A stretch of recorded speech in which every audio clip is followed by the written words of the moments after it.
This week on the Jock and Nerd podcast, we review Dev Patel's Monkey Man and the season 2 finale of Invincible. Plus, the Fantastic Four movie finds its Silver Surfer, quick thoughts on Shogun, the three-body problem, and more. All in this edition of the Jock and Nerd Weekly for Monday, April 8th, 2024. Hi, this is Gilbert Gottfried, and you're listening to the Jock and Nerd podcast. Why? I don't know. Check one. All right, this is for all you fans out there.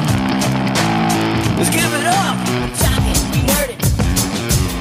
We funny, disturb it. We jock it, we nerd it. We spoiler alert. Oh yeah! Hey, yo, what's up, listener? How's it going? Thank you for pressing play, and welcome to the Jock and Nerd podcast, where we give you comic book and superhero TV and movie news, reviews, and whatever we choose. Jock and Nerd. My name is Imran. My name's Anthony. He's the Jock. He's a nerd. And joining us, a fella who has survived 2 apocalyptic events in the last few days. A full solar eclipse and a rare East Coast earthquake. We call him Monkey Bams. Yeah, that earthquake. But he also goes by Rug Boy. Rugs, you okay over there? Shaking? Oh, yeah. We're shaking and a bacon over here. Was it crazy? Is that the first earthquake you've actually experienced? It was a 4.8. That's pretty big. And yeah, you could actually, I thought, see, it gets windy where I live. Yeah, what do you think was going on? So I'm sitting there, I'm watching TV, and I'm like, man, that fucking wind is really pounding the house. Shit. And I'm like, oh my God. And I'm like, all of a sudden it started shaking. I'm like, wait a minute. This isn't wind. This is something else. And then I see my TV that's hung on the wall starts wobbling. And I'm like, oh shit. So I'm like, I guess I'm going outside right now. So I just went outside. And by the time I got down the steps, it stopped. And I was like, oh shit. I'm like, did you realize it was an earthquake? Well, how long did it take? I had to call a couple people and confirm, Did you feel that? Did you feel that? Did you feel Was that? it just me? I call people far away from me, that don't even live in the same area, And I was like, did you feel that? So it was a lot of doing that. Yeah. And then, because I don't have TikTok.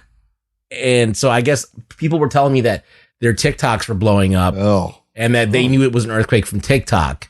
And because the news didn't pop it on until maybe 30 minutes later. So, and then I was sitting around waiting, watching the news, going, okay, is there going to be an aftershock? What's the protocol? What do I do? Because there's the idea is that there could be a foreshock, which means it's a little earthquake, and then a big one follows it, right? Which is the master shock or whatever, right. And then the main shock. There's the afters, and then there's the little aftershock that diminish. So we had about 4 earthquakes in that day. Wow. The big one and then smaller ones. Where's even the fault line? You don't think of an earthquake happening there. I don't even there's know. one that runs from New Jersey all the way into New York. Holy shit. I had no idea that was the fault line. The first time you've ever felt one? I've been told that there's been earthquakes and never felt them, but this was the first time. Shit shook. Maybe one of my figures fell, but not a lot. Not more than 1 or 2 figures had fallen from my shelf. So that's why only 1 figure fell. So it wasn't that bad where I got it. But there's video of people that had it. They were right on the point in New Jersey where their houses shook legit. Stuff was falling off the walls and stuff. So that sounds like it would be scary. Imran, have you ever experienced this earthquake? No, it is one thing I have not experienced. I'll give a quick story. Not story. It's not story? Even okay. It's not even a great story, but I was in college in Champaign, Illinois, which is central Illinois, and it was during the day, and all of a sudden, there was tremors, these weird tremors. Yeah, and I thought a big truck was driving by. Sometimes if if a big truck drives by, you might feel some sort of vibration. Yeah. Or a plane, but the tremors kept going for a little bit. Oh, shit. And they lasted probably, I would say, about 15 seconds or so. Yeah, that's a long time. And this is back before, Twitter was real big. So I was like, what the fuck was that? And then, put on the news, and it was yep, an earthquake just happened in Champaign, Illinois. Do you remember how big it was? No, I had no. Oh, I didn't okay. even know what to look up. Oh, shit. Like, I just went, oh shit, that was a fucking earthquake. Wow. But it took me a minute. It took me a while. Not a while. It took me I didn't know what was going on in the beginning. I was like, what the fuck is that? Yeah, I've never been. I don't think it was a 4.8, but it was definitely like a little rumble. Yeah, was that like, is what crazy the hell? when just the ground. I've never. A 4.8 isn't enough to really fuck shit up, like unless you're like close to the epicenter. But like anything over a 5.4 or something like that, like anything over like a 5.2, 5.3 is gonna fuck shit up. It's one of the it's medium, but I think it's one of the bigger ones they've had on the East Coast for like 100 years. I think they've had a couple of 5 point somethings like in the 1700s or whatever. But right. It's been a while, so I didn't get to participate in the earthquake.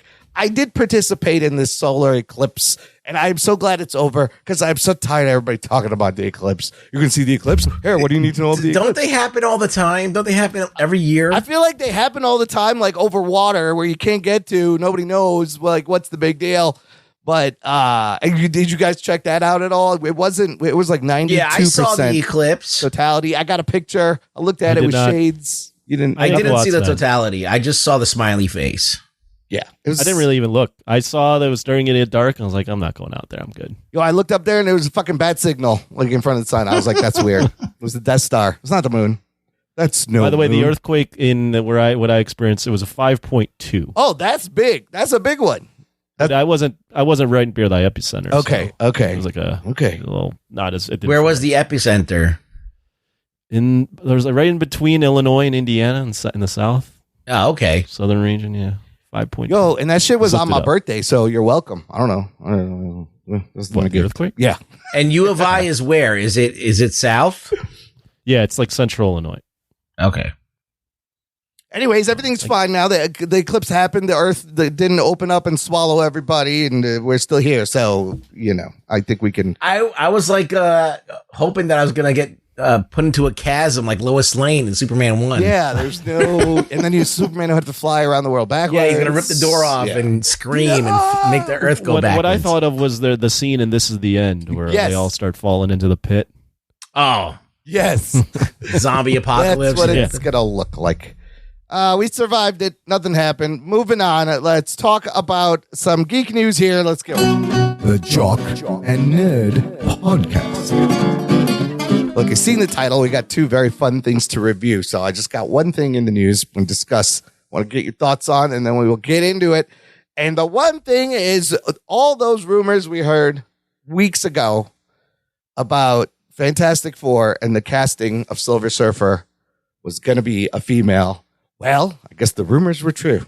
Deadline is reporting Emmy winner Julia Garner is set to play a Silver Surfer in the Fantastic Four movie. This is not a gender flip situation. This is another character named Shalla-Bal who has roots in the comics. Yeah. As Silver Surfer. Shambhala? Shambhala. Shalala. What do you mean by that, Imran? What? Like she I don't think she was officially a Silver Surfer. She just got the power cosmic from Norrin Radd. Yes, she is actually Norrin Radd's longtime girlfriend and love interest. They've had a crazy love story. Originally created by Stan Lee, John Buscema in 1968.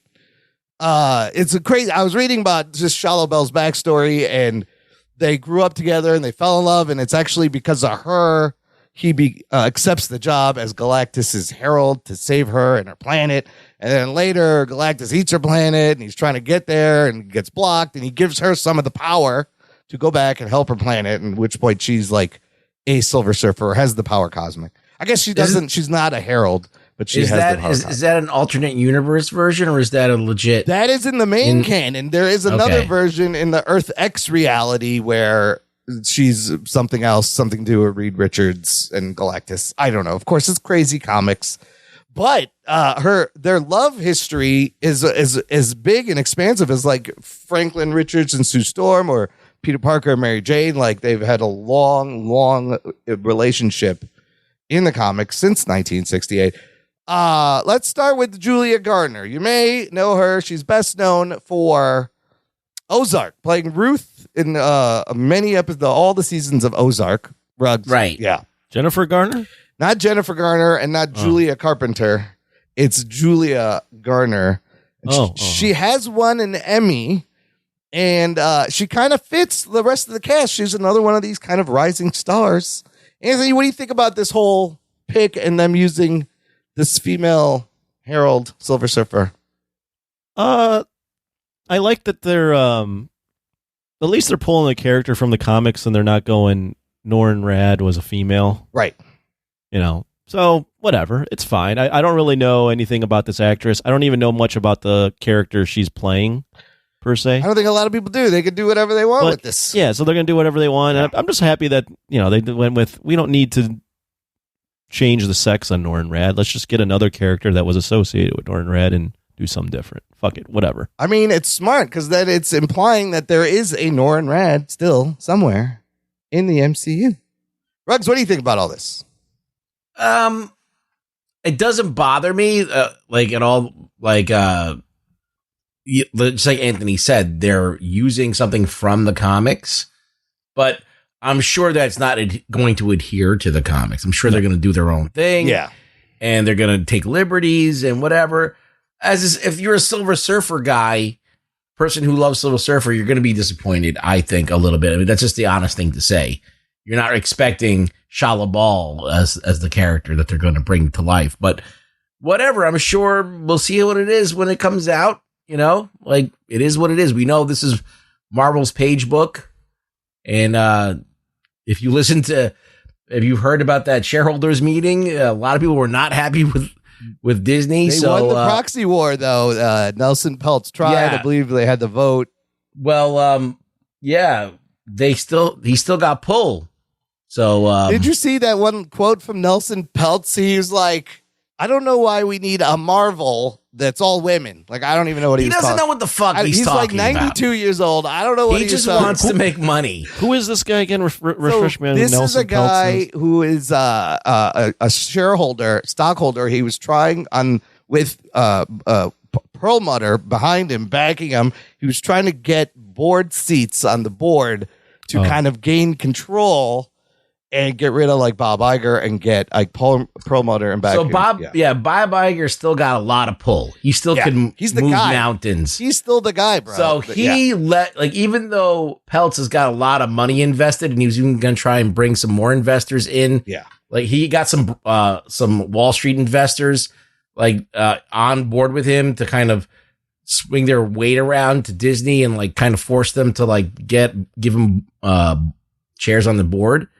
But you can't. Iger had George Lucas, in his corner, and the vote was overwhelmingly for Bob Iger. Yeah. So okay. Yeah. So Iger was able to muscle him back out, but that's not the. So they win the proxy war. Yeah. But what happened was Disney is so contentious right now that when they were taking usually when you take shareholder calls, you actually talk to real people and they ask you questions and you got to answer them. Right.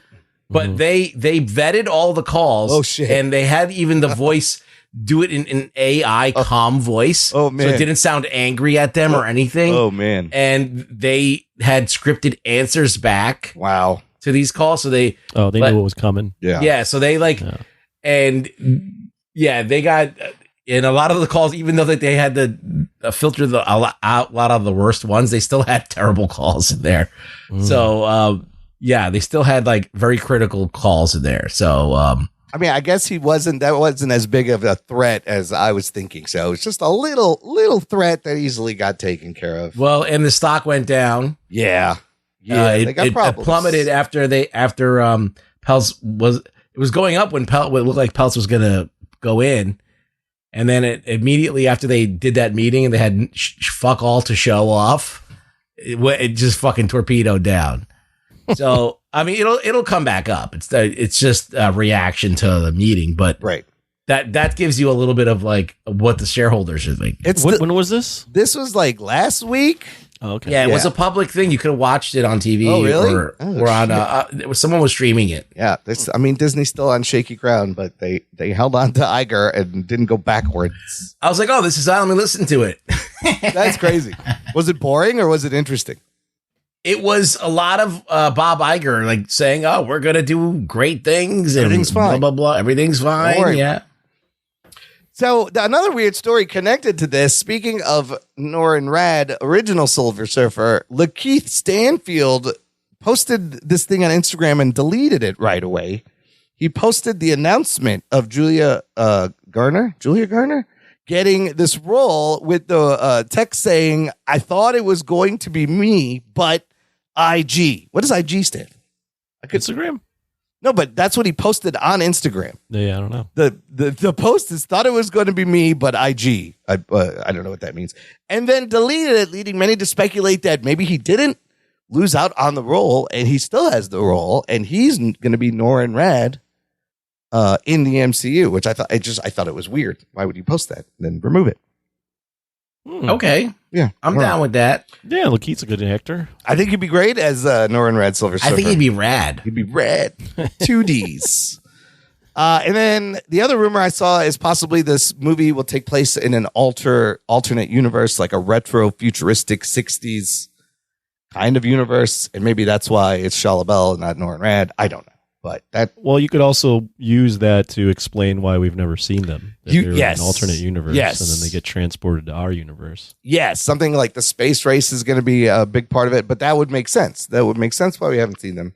I would be okay with that. I love the 60s aesthetic. They put out another illustration of Johnny Storm, Joseph Quinn as Johnny Storm for 4-day. But I'd love the 60s time setting. So it should be exciting. It's a good cast. They still need a Galactus, and apparently Javier Bardem is still like in the top running for that role. We will find out what happens when they announce it. Listener, let us know your thoughts. Join this conversation. Join our Facebook group. It's called Jock and Nerd Nation. Jock and Nerd. It's a closed, exclusive group just for you to geek out in there. Leave your thoughts, spoiler threads, lots of Pull fun your dick things. out. You can whip it out. All you got to do is answer a question to say you agree to the rules. And pulling your dick out, technically not in the rules. So, and you could have greeted Imran a happy 72nd birthday. Oh, we'll get to that. Yes, in News from the Nation, that was lovely. Oh, really? There was a lot of fun stuff. Oh my God! All right, let's get to our first. What did you just say right there? I said there's a lot of fun stuff going on. What was that thing that noise that came out of your mouth? Oh my God! I think I did what Donald Trump does all the time when he's trying to talk.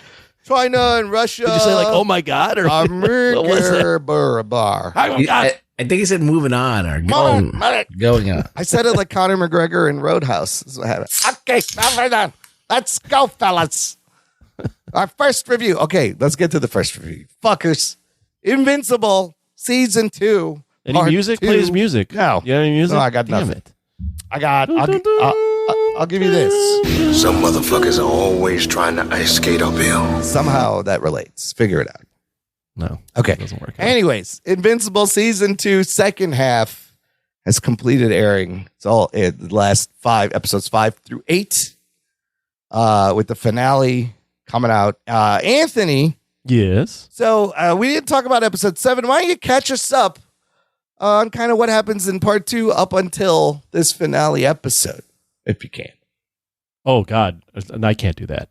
Come on. What is the story so far? What do we see? The story so far? Okay, so thus far, Invincible is dealing with being a superhero while in college and having a girlfriend. Yeah. He's juggling that. He's juggling the fact, that his dad in the first season left him, but now he's met his dad, and he's got a brother, and his mom is dealing with the fact that she's married to a sociopath. Then you've got Invincible's dad, Omni-Man, having a change of heart and potentially getting executed. And you have Angstrom Levy, who we met in the first episode of Season 2, who got involved in a terrible accident due to Invincible and has become a psychopath and is planning to kill him. And there's Martians. Yeah, there's Martians. There's all sorts of other shit, too. There's lots of side storylines. Yes, with side characters. He went underwater and fought some shit. Donald finds out he's a cyborg. Lots of other things happening. The Guardians are fighting things. Yeah. A lot of them die. The one Guardian runs off because Duplicate was apparently killed. What is his name? The Immortal. The Immortal, yeah. The Immortal goes off, and Rex gets fucking wounded, but doesn't die, and the shrinky lady comes back. That's where we are. Lots going on. This back half kind of book ended with this Angstrom Levy storyline, as he's missing for many episodes and shows up at the very end of the last one at Mark's house, holding the mom and the brother hostage.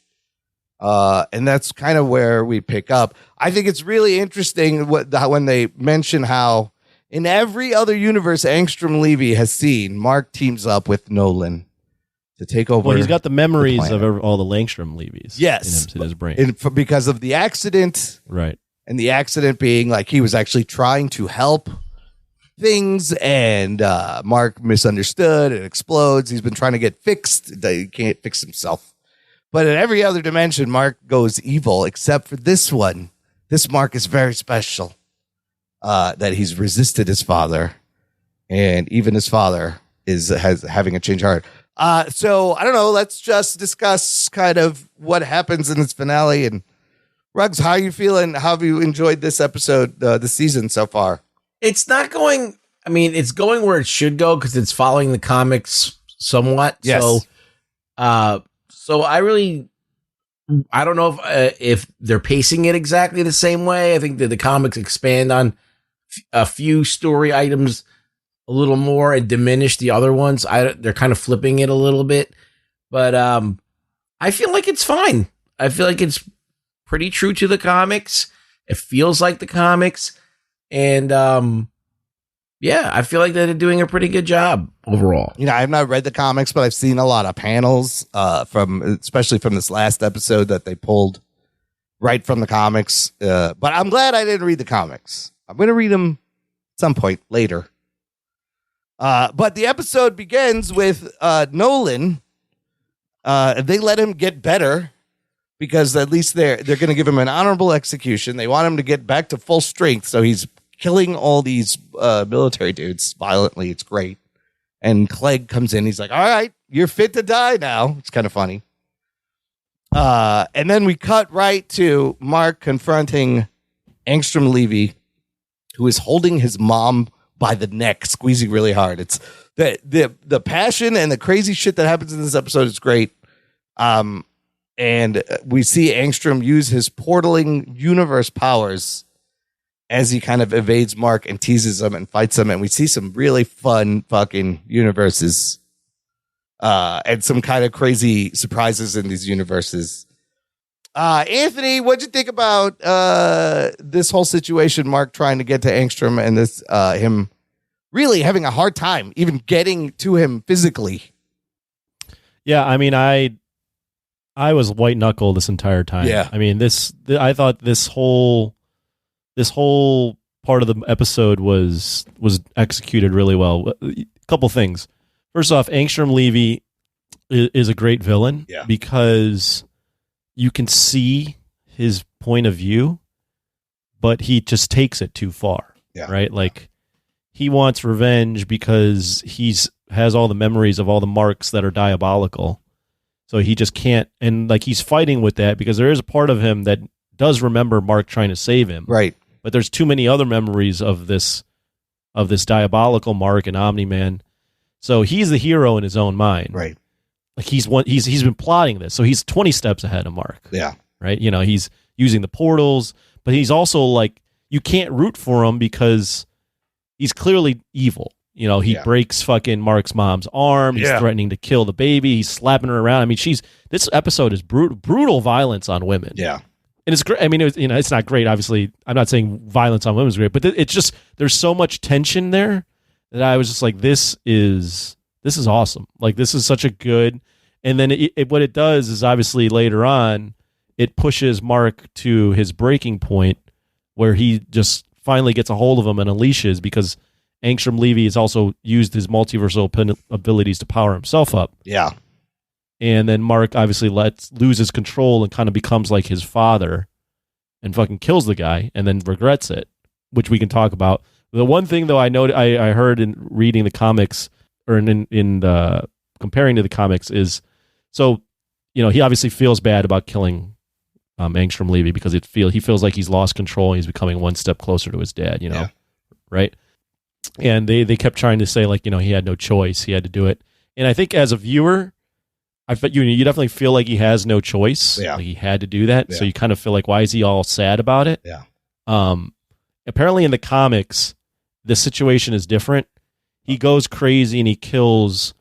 Remember that scientist that was making robots with D.A. Sinclair, who D.A. Sinclair. It used to be Ezra Miller. They recast him for this season. Right. Yeah. So D.A. Sinclair, in the comics, apparently he goes crazy and kills one of those robots that's also part human. Yeah. And he feels really bad about it because the human inside, the conscious human inside, had no control. Like wasn't able to do anything. Like was like, please stop. I don't want to die. Huh. But like he couldn't stop himself because the robot was taken over. Yeah. So there's a little bit more of a moral. I think they apparently in the comics is a little bit more gray in terms of like, did he have to kill him or not? Whereas here, obviously, they try to play it as gray, but it doesn't seem as gray as it's played. Is that better or worse? You know what?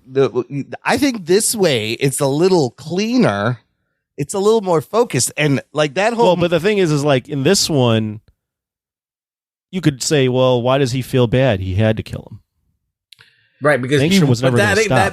That gives him like that Peter Parker, like everybody can be saved type thing. Yeah. They totally do the Peter Parker, and I loved it. Don't get me wrong, I loved it. Yeah. I think that's what they're going for. I think that in the comics, they wanted to play with that a little bit more, where it was morally ambiguous. But right. But I don't know. I think it works pretty good. I wasn't mad at it. Yeah. I also really like this episode. I read that whole section was really cool and fun and entertaining. And you don't see too many. Like Marvel can't do this. DC's not. No, absolutely not. This is only where you're gonna get. You're only gonna get it on Amazon. Yeah. Like on Amazon shows are the only ones that really, maybe a Netflix show, but like I don't know. I haven't seen it. It's not as they take the sterilization out of it, right? They make it okay. This is what it would really be like. I mean, he was covered in blood that was dripping. It was fucking shocking. So I thought it worked well because of the way they set it up, right? He's there, he's threatening his family. And when he finally does say something about, I'm going to kill your mom and the brother, that's what sets Mark off. And while they're fighting, he tells him, Angstrom Levy, I've also been enhanced by other universes to take, because I want to kill you with my bare hands. And he beats him down. He actually has him beat for a bit. So and me, like Mark, I'm thinking this guy, I can't hold back anymore. This guy's augmented himself. This is a problem. But he even says that I've been holding back. So the title of the episode is "I Thought You Were Stronger," and that whole sequence after he's just covered in blood and he's trying to rationalize what the fuck just happened. He couldn't stop himself. He says, "I thought you were stronger," and like he's talking to Angstrom Levy, but he's also talking to himself. In terms of restraint, he's trying to justify what happened. Yeah, and but you're right. Part of me is like, he was going to kill you. He was going to kill your mom, but you had to kill him. This guy was not going to stop. He's on a vendetta. So, I think, but you're turning into your father also at the same time, which is what I think it's more. Don't get me wrong. I like the scene. I think it's more that he felt like he lost control. Like, yes, he probably knew he had to kill him, but he in that moment he was so blind with rage that he lost who he was. Maybe it was too easy. Yeah. But also, when he's killing him, I'm like, bro, you're going to be stuck in this dimension. What the fuck are you doing? Slow your roll. I was like, what are you doing? You got to stop. You don't have a portal. And before we get to that, I do have to mention it was fun seeing the multiversal stuff. Oh, let's talk about that. Spider-Man. Yes. So let's talk about that. The first universe we see is a Jurassic World where I guess the dinos never went extinct and they talk. And that was fun. And he's like, oh, a sapien. I haven't seen one of those in a while. Ooh, it flies. It flies. So they're all fighting over him. That was great. Then we get portaled to fucking this universe where there's Agent Spider, a Spider-Man-like character, fighting a Dr. Octopus type character. His name is Professor Ock. Prof Ock. Yeah. Agent Spider, voiced by Josh Keaton, who voiced Spider-Man in Spectacular Spider-Man. I love the little line. He's like, I know you came out of a portal, a multiverse. I'm a good guy. I know all about multiverses, especially lately. Like, that was great. They couldn't use... I know in the comics it is Spider-Man, and then they go and, like, the Avengers show up at one point. But apparently they didn't tell Marvel at all they were doing this, and I think it's different enough that they could get around it. And then we get like a montage. Oh, and then he goes to like a zombie land, like a Walking Dead Walking Easter egg. Dead, yeah. Yeah, that was great. It is a Walking Dead, yep. And then we go to like a whole montage of universes where he's just talking to like campers, which is kind of funny. There's also a Batman universe Yes, at one he's point. talking to Batman off screen. He's like, I get it. The man dressed like a bat. The name's a little lazy. Next time. But then also the scenes that we saw from Levy's point of view of all the marks that are evil, that when he's chopping the heads off with his hands, just walking casually, he kills his son right oh in my front of him, God. yeah. So I get that Levy's like, he also says this is the only universe where the brother exists. So this is a very special universe, but that shit was fucking, that was wild and brutal. No, I mean, that's why I think it makes Levy, an interesting villain, because you get why he is the way he is. He's seen it all. Horrible things, and he's flooded with the memories of all his variants seeing these things. So you get it, but then you're also like, but fuck you, man! You're killing this innocent lady. Like, you broke her arm. Snaps her arm. This isn't that mark. Yeah. But you could see why he can't rationalize that. Yeah, he was fighting.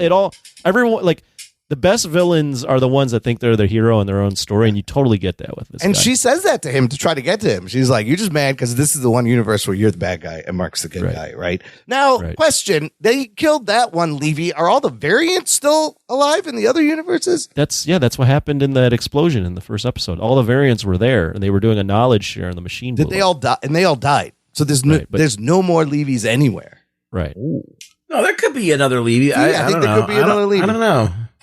I feel like there's an infinite multiverses, isn't there? Yeah, I feel like there could be another Levy. He only had maybe 10, 11 Levys. Like, there's got to be more.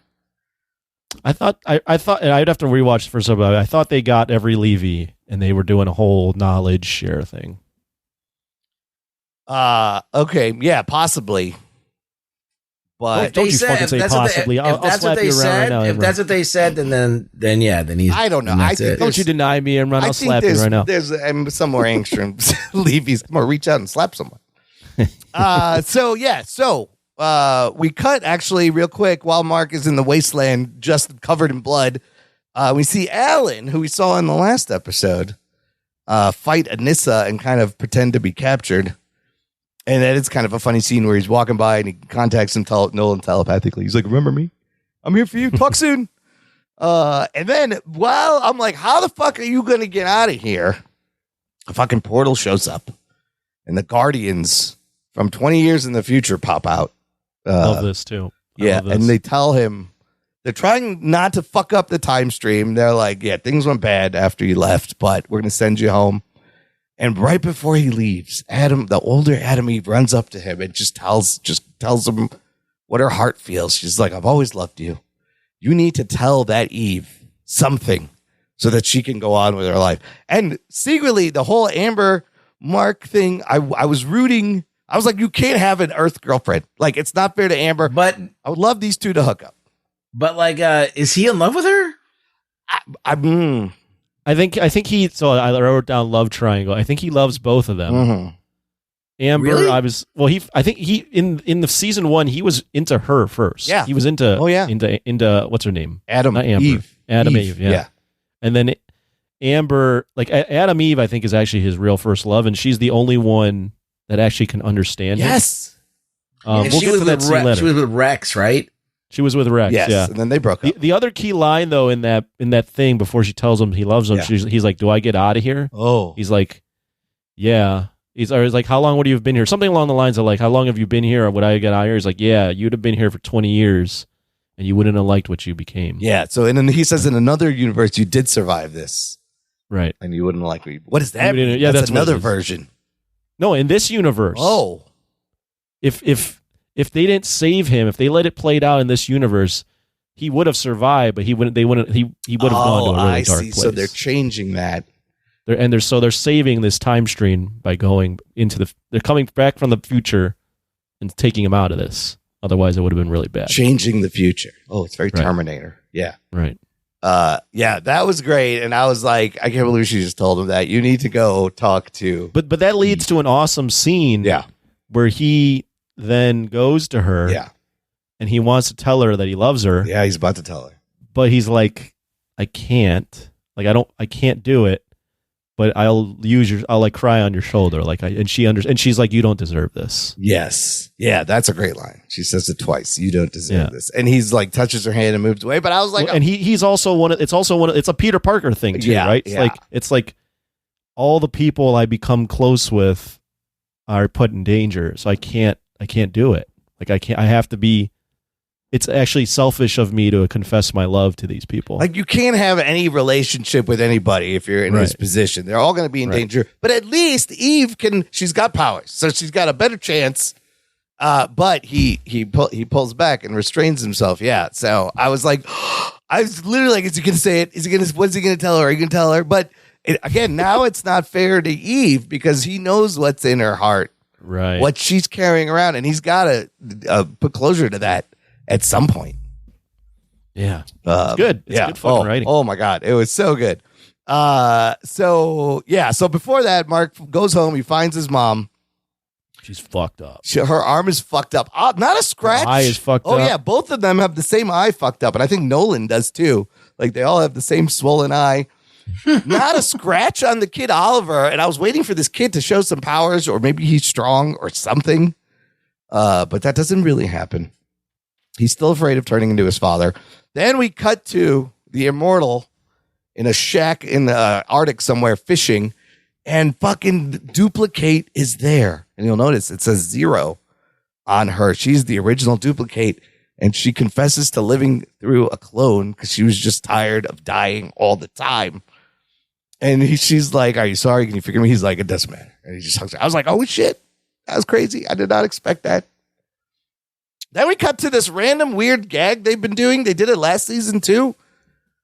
These two women, like Indiana Jones Tomb Raider types, and they find this tomb, and her dad is there, dead. That was the guy we saw last season going into this tomb, and they release an Egyptian god. And this was just fucking hilarious because he comes out, he's like, oh, you're both women. He's like, well, that's going to be a problem. I can only reincarnate into a man. I forgot that scene even. Right, and I was like, what the fuck is this? Ruggs, can you explain this? What is this? Well, I don't understand. I don't know. I don't have an explanation for this. I was like, what? They did. There was one scene of the dad going and finding this god last season. I don't understand what this is. No, well, my knowledge of Invincible is sporadic volumes that I bought. I don't have all of the continuity, so I don't know where this fits in. I feel like that god is a character that he fights eventually, but I was like, what the fuck is this? That was just weird. I would assume so, yeah, but it's pretty hilarious. And then we get a montage of Mark flying real fast, breaking the sound barrier and thinking about his dad. They're both supers, by the way, those girls. They are? Yeah, one of them lifted up a door with, held it up. Whoa. What the fuck is this? I don't know who they were. He goes. This is Invincible, though. Invincible usually has, if anything, that might be like one of the issues I have is there's just so many storylines to follow at times with Invincible. I'll agree. I think overall there seems to be so many things happening, and some things get the short shrift, and then you just tack on this thing with these Tomb Raiders. I just get it. He goes to fly over to Amber, and she's on the ground. He's spying on her and doesn't talk to her. Very Spider-Man-like, very Andrew Garfield Spider-Man-like. Mm-hmm. And then he goes to talk to his mom and tells her he wants to quit college because it's pointless.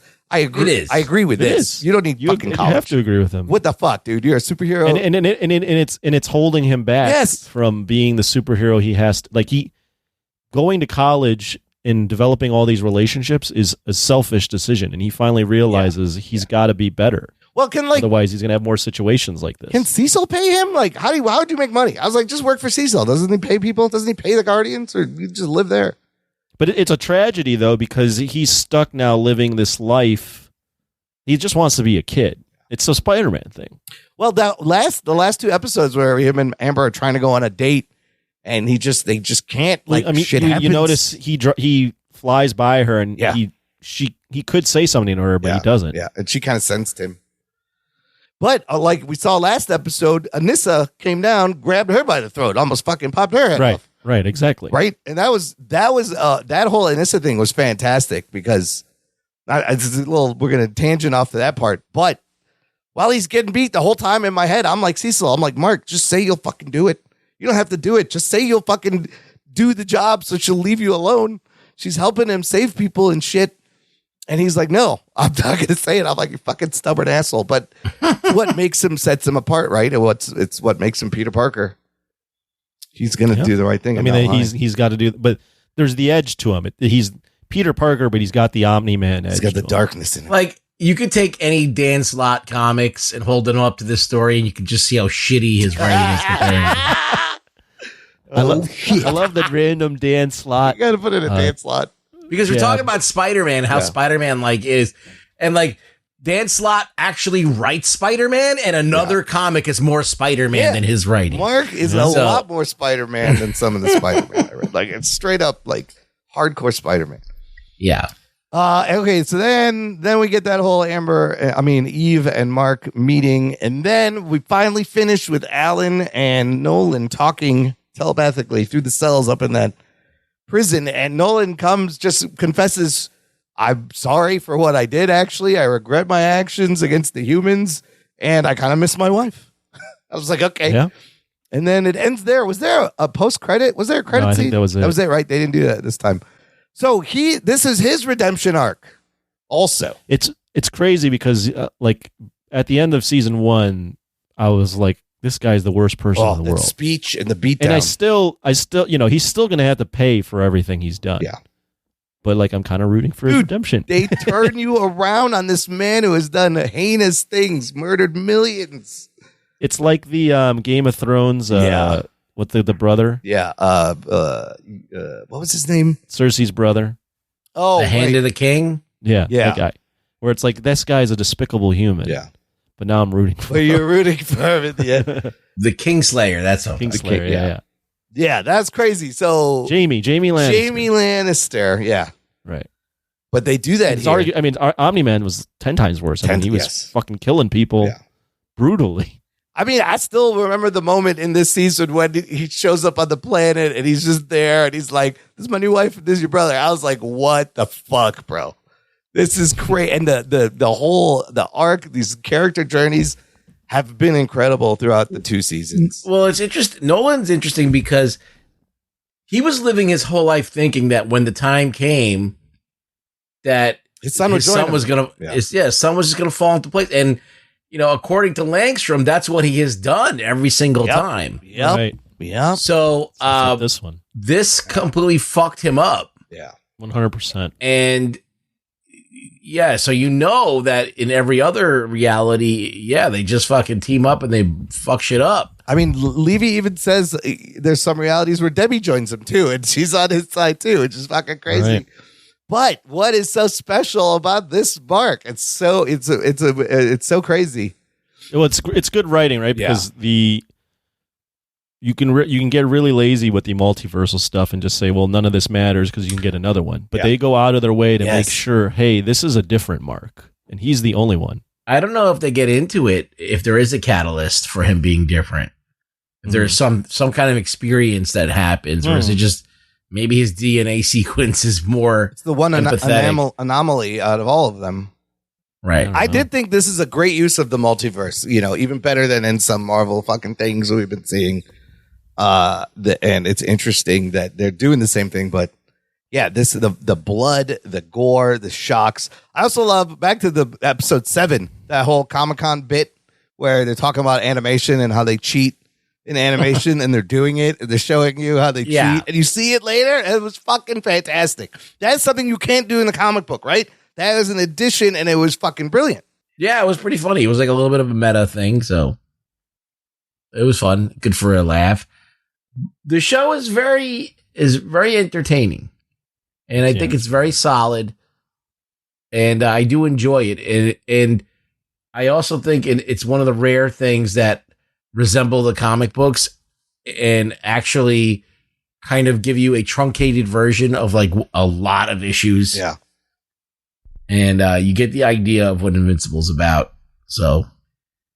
Yeah, no, that's my only nitpick is sometimes there's a little too many things going on, but overall it's been consistent. It's been the voice acting, the writing, the voice acting is incredible. Like, there was episodes where I was like almost like getting misty. Yeah. Yeah, the emotion in this, their voice acting gets you, and I already said how like it's so gory. There are parts that I have like makes me uncomfortable, even though it's a 2D fucking cartoon. Like I can't believe it accomplishes all this, and it's fucking solid. And unfortunately, we probably have to wait another fucking 3 years before. I guess animation is hard. They give us more episodes. Like I don't understand this. I really don't. I feel like this is just a bullshit excuse because. When we were kids, they were cranking out like there was like 22 episodes every 30 year. But that animation was a little shoddy too. Come on, wasn't the greatest. But still, and those are 22-minute episodes. These are hour long, sometimes plus.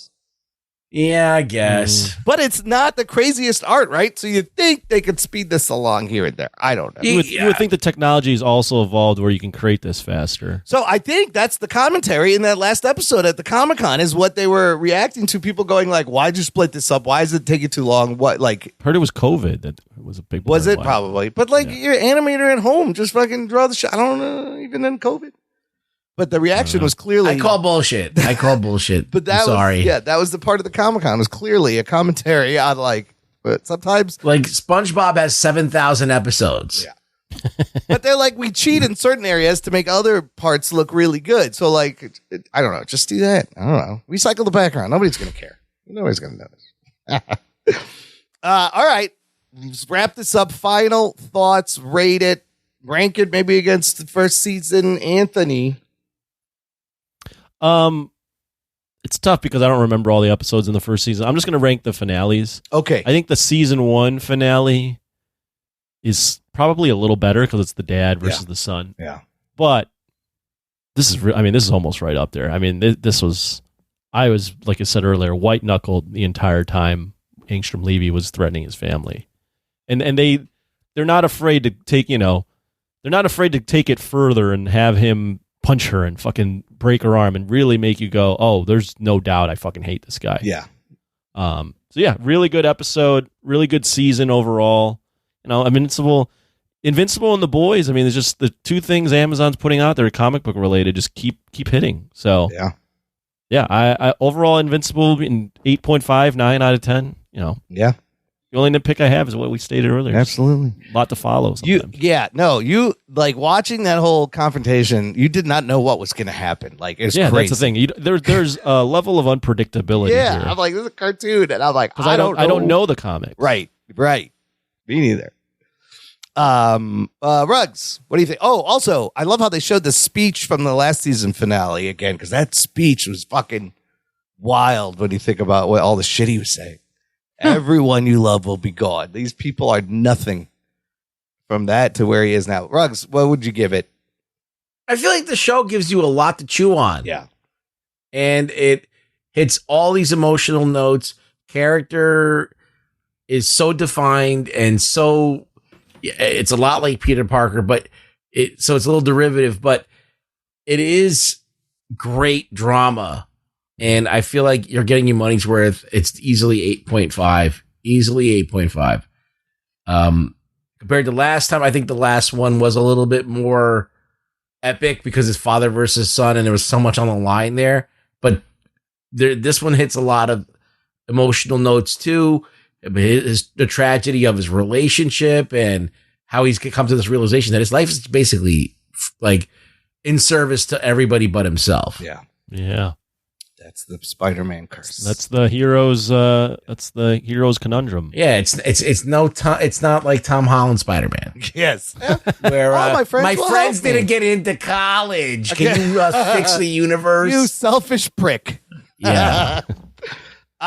Dude, I fucking love this show. I'm gonna use this. I fucking loved it. Solid writing, they're doing the best superhero shit on television right now. I love the first season and this season. I love it just as much. I'm just gonna go 10 out of 10. Fuck it. Overall, the experience of this whole journey is absolutely a 10 out of 10. And I just wish there was more and they'd make them quicker. I respect that. But you're right. The Boys and Invincible is outshining everything. Yeah, Amazon Prime puts out the best because they can take these risks. They put out the best comic book shit. Yeah, who'd have thought? I never thought that it would be there. I think they put out the best comic book dramas. Yeah. Like the dramatic aspect of these things are very good, and they're funny too. Right. So they got both of those things going. The amount of emotional investment you have because they're putting the drama is so good is really what's key. And then the fun, the humor, but also the gratuitous violence. So they have their own.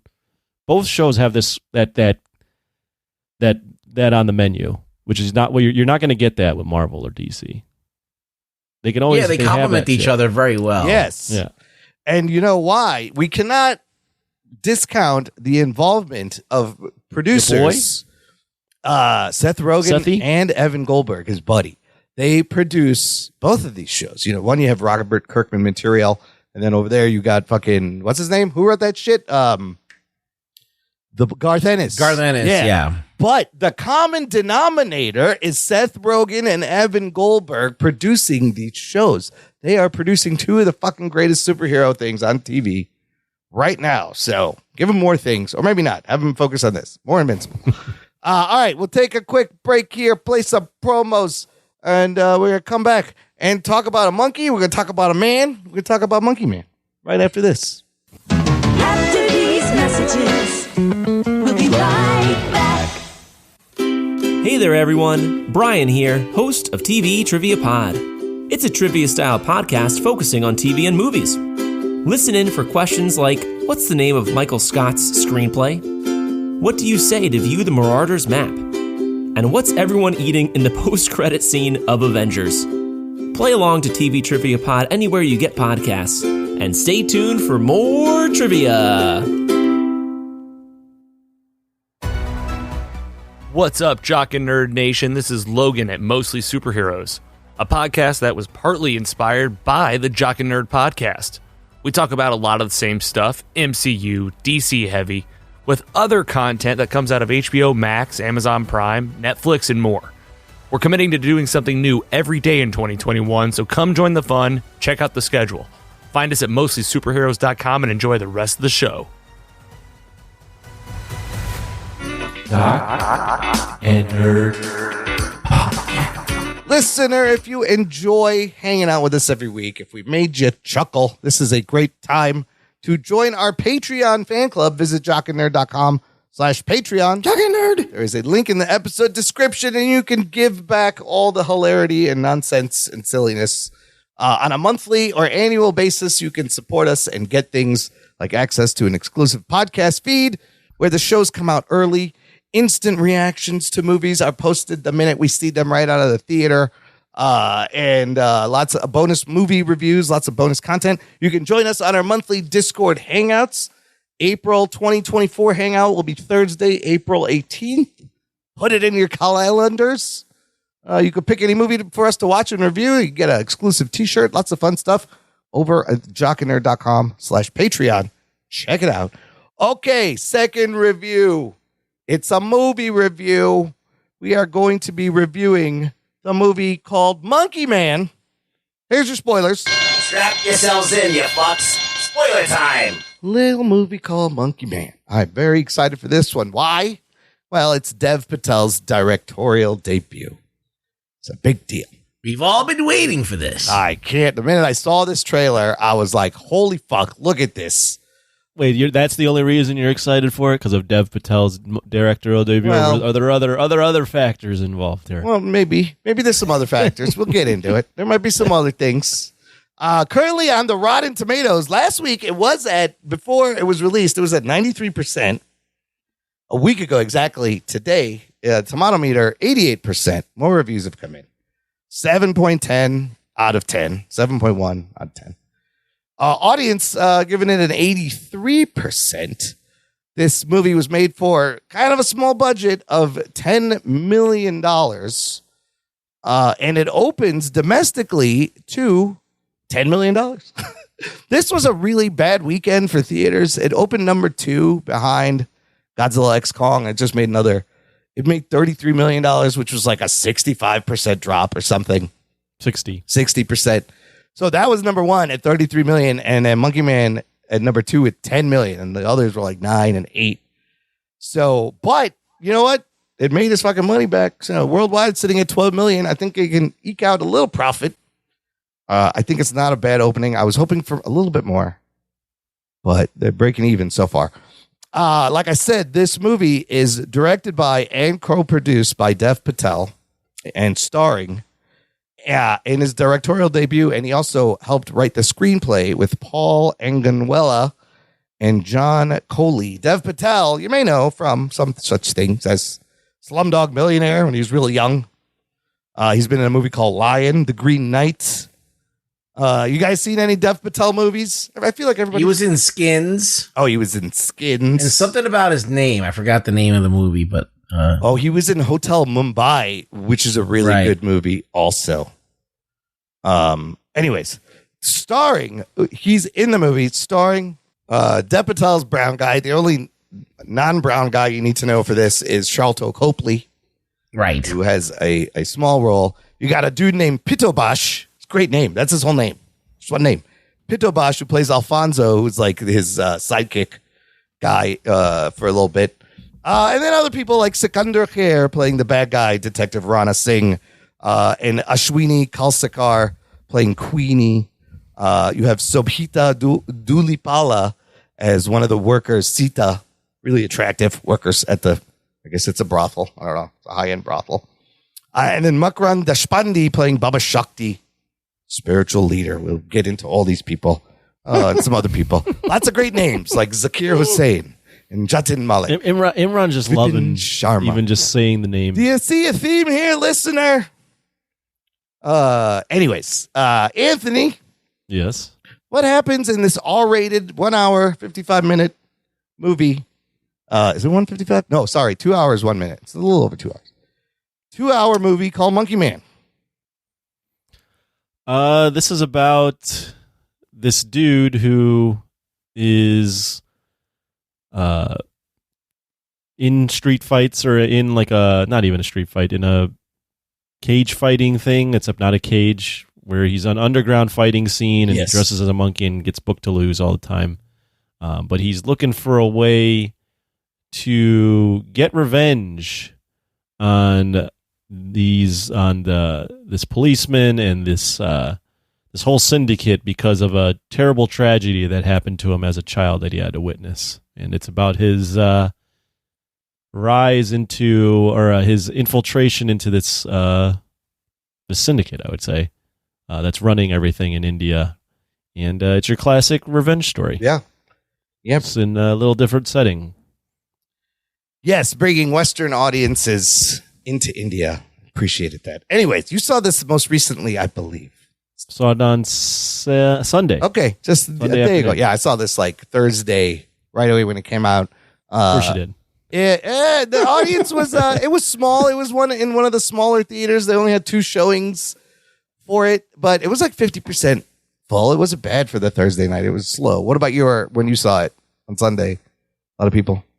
Oh, a lot of people. No. Come on, Imran. You know the answer to that. Yeah. All your cousins were there. No, They I'm just had to kidding. be. Clearly, with the $10 million, that's all my family went to see it. That was it. No, we were a smaller theater, probably 12 people there. And, Yeah, I mean, it's not. It was. Yeah, I would say it's probably less than 10% full. Well, and I think it's only getting put in like the smaller theaters. But listen, we'll get into it. The fact that this is in the theaters and all is a goddamn miracle. But before we get into that, Anthony, what did you think? Stop with hyperbole. Let me tell you, the behind the scenes shit, I'm going to tell you, is fucking crazy. And Okay. I'm just, the fact that it's out is crazy. What did you think once it was over? How were you feeling? So, I love action movies. I love Dev Patel. No, I have no idea about Dev Patel. I love action movies. This had some good reviews coming in. I didn't know what the fuck I was really walking into. I didn't read any spoilers. I didn't know what the plot was. All I knew was what I'd seen in the trailers. I'll say that the action, especially at the end, is really good, despite some of the shaky cam stuff, which we can get into. But overall, I think it's a good first outing for an action movie for Dev Patel.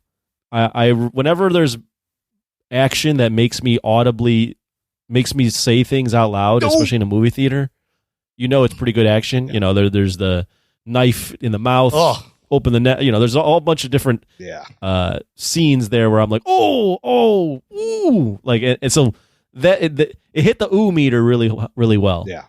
I will say that the second act, when he gets shot and is in the river and then gets saved by the trans people, that whole stuff I think drags really badly. I think the movie kind of loses me a little bit. I think when it sticks to the revenge plot and the action, it's pretty solid, it's pretty good.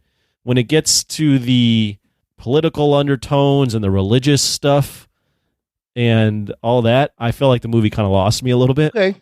So I think it's a good solid first effort, but I don't see the 80 to 90% Rotten Tomatoes. I'll be honest, I don't see that. I think it's a solid first effort, but the movie gets kind of boring in the middle. I mean, at times I was like, "Can this movie pick up? What's going on?" Yeah, and I feel like the political religious stuff that got thrown in kind of gets thrown in out of nowhere. Like I get what they're going for, but at the end of the day, it's like it's more of a revenge flick than we need to take down the system type thing. And I think they throw that in later, and it doesn't work for me. Okay, that's fair.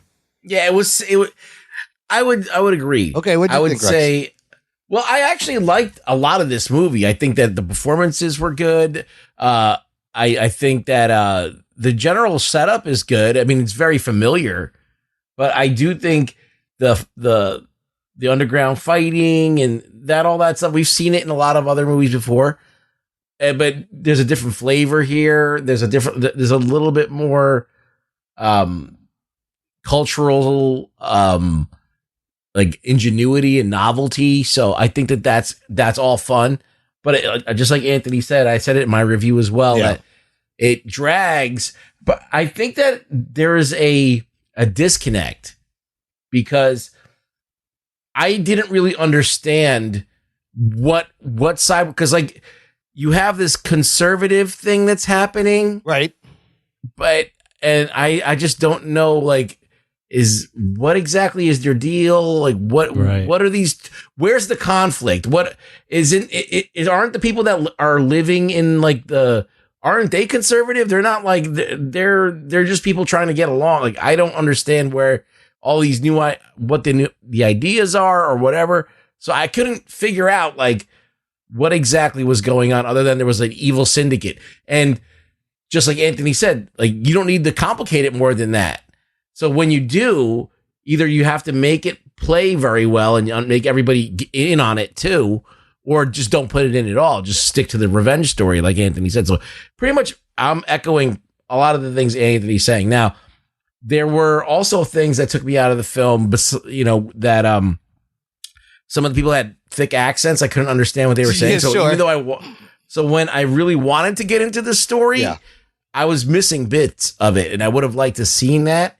And then there was another thing that Dev Patel kind of messed up, was like he was teasing this thing where he went into like the nightmare scene where he remembers everything. Yeah, his flashbacks throughout the movie. Yeah, where he went on an acid trip or whatever the fucking mushrooms that he had. Hallucinogenic something. But he kind of gave it away a lot. So it wasn't a payoff when we were like, why are we now wasting all this? We already know it now. We've seen enough clips of it that we got it. Like his mom burned alive. That was extra stuff. Like you got the general gist, but then you saw the whole thing unfold where he was teasing it in the beginning. But you're like, they burned the fucking thing down. I think it doesn't pay off as well. Yeah. Because we kind of we feel like that we've seen enough that we can move on to something else. So he had to have, I think he should have diminished all of these flash forwards a little bit more. So when you get to that, we understand, like, I don't know. I feel like that he's a first time director. So he made a couple of kind of like clunky mistakes there that kind of like stopped the momentum. Yeah. But I do think that he did a great job with what he had. $10 million. This movie looks like it was at least a $30 million movie. 100%. Yeah. He did create like this whole aura of Monkey Man. But another thing is that he bleaches the monkey and then he puts it on for 1 And then second. he takes it and off. He does take it off. Right. Well, because you got to see the man's face. Say, Payton, come on. You're here for but that. we know it's him.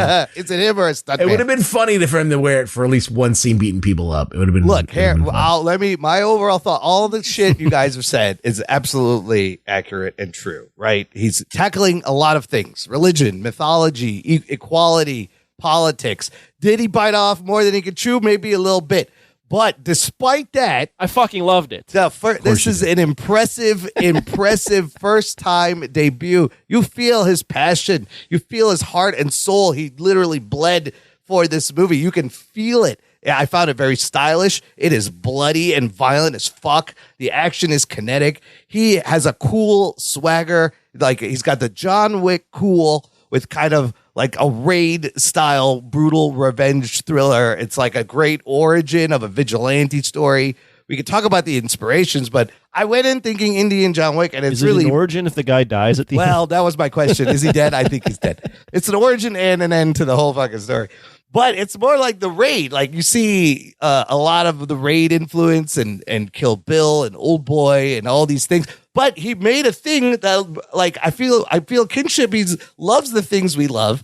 He took a simple, like, John Wick is a simple story where, like, oh, they kill the wife, they kill the dog, he's going to kill everybody. He takes that, adds culture on top of it, a little bit of social messaging, a little bit to get Western audiences aware. I love that they were speaking Urdu. I could understand all that shit. So part of it may be like my ear is tuned to like the thick Indian accent. Like, I just know what they're saying. Yeah, you have an advantage in that. Yeah, but like they're speaking Urdu the whole time, and I was like, "Oh, this is great! I don't even got to read the fucking subtitles." But okay, I was trying to say, like, what is this movie like? And I was going on Equalizer a lot. Yes, it is like in that. my review, sure, because Equalizer, like it's a slow burn and with violent thing, and there's a lot of story about what's going on. And then I thought about Old Boy. Yeah, and I was like, Old Boy is more along the same lines as this. Yeah, Old Boy is a movie that's not really an action film, right? But it has action scenes in it, right? And I think that this is more like Old Boy. It's not really an action film wall to wall. It opens and closes with big action sequences. And, but overall it's really a drama. Yeah. I will say, sorry. I was going to say, I dug the structure, right? It's a long setup to an extended action scene. And then you kind of take the foot off the pedal, another long setup to extend an action scene. That middle part I loved. I was never bored. I love this journey of this character that tries to take him down, gets beat down. You get a training montage. Somebody saves him. He saves them, and he rises back up. And at that point, when he's going back to the thing, I was like, fuck him up, Monkey Man. You fucked them up. I was all rooting for him. And then when the Hijras show up and they fucking kick all sorts of ass, I was like, that pulled me right out. I was like, they look like women, but these are men. They're going to fuck you up. You better look It would out. have been great. I mean, they had that one guy that was hitting the bag. Oh, I love that training scene. Come on, with the tabla and the drumming and the rhythm. That's an amazing training scene. No, that was cool. But the one guy hit the bag that was not. Oh, yeah, he was trying to train other people a little bit. Yeah, it would have been cool to see, like, because out of nowhere, these guys are like ninjas. Yeah, they're great. And It's they fucking they awesome. just show up. Sure. And I was like, what? Why not? So it pulled me out of the film a little bit Because there. they're at that like point, the dude. community that people don't look at. They, they're kind of misunderstood. They're oppressed, whatever. They can sneak around. Nobody's paying attention. And boom, they're there fucking slicing your head off. There's so many things that you guys said that I agree with. I agree with Ruggs in that when they added all the political stuff, I couldn't really figure out what the angle was. Yeah. Like, I know these people are nefarious and they're kicking people off their land, but I didn't know what's the end game. What was the motivation of that crew? It's very simple. If you watch Bollywood movies, that all the cops are corrupt. The whole place, everything is watch corrupt. Bollywood movies, so that's kind of like what he's pulling from there. I don't think it's very clear. No, it's not. But cops are corrupt. I think I agree with Ruggs too. This is something I thought about during the movie. Is instead of telling the story of the mom dying in flashbacks, why don't you just tell it in the beginning? Oh, why don't you just start the movie with that? Yeah, instead of waiting. Because instead of dragging it out throughout the movie, I felt like what was the point of the flashbacks? He teased it, and then he gave us the moment with the hallucinogen for the whole thing. It's supposed to be a mystery, but we know what happened. Well, he's tortured by this, right? Yeah, It's driving him forward. And I could see maybe like, okay, he thinks about his mom, and that pushes him forward whenever he's in doubt or whatever. Yeah. That was the But, wall like- he needed to get past. That he helped him. But yeah, it cross. doesn't really matter when that reveal happens. It doesn't matter if it's at Sure. the end or the beginning. Yeah. Because it's still what drives him.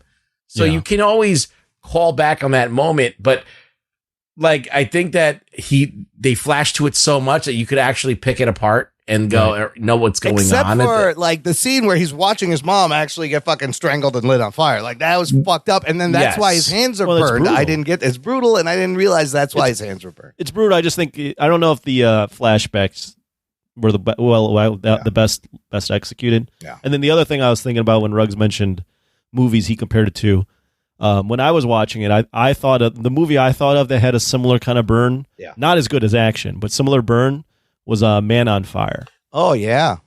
Man on Fire has Yeah. a lot of like this very slow building of the drama, stylized drama, Yeah. and like shots of these like really well executed shots. I'll give Dev.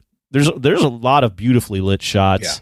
The action, the kitchen fight scene is awesome. Oh, it's great.